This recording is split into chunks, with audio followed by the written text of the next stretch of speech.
पत्नीला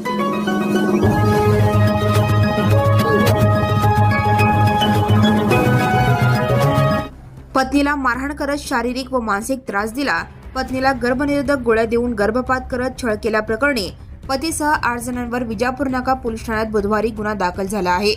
याबाबत सिमोन माज चांदा वय 22 राहणार शनिवार पेठ यांनी दिलेल्या फिर्यादीवरून पती मोहम्मद माज, सासरी मोहम्मद असलम, सासू तहसीर, नणंद तहमीम, नणंदई हबीबुल्ला, मामे सासरे अल्ताफ कुमटे, मामी सासू जस्मीम कुमटे, शाहनवाज सर्व राहणार गजानन नगर होडगी रोड यांच्यावर भारतीय न्याय संहिता कलम 89, 85, 118(1), 115(2), 351(2), 352, 3 व 5 प्रमाणे गुन्हा दाखल झाला आहे।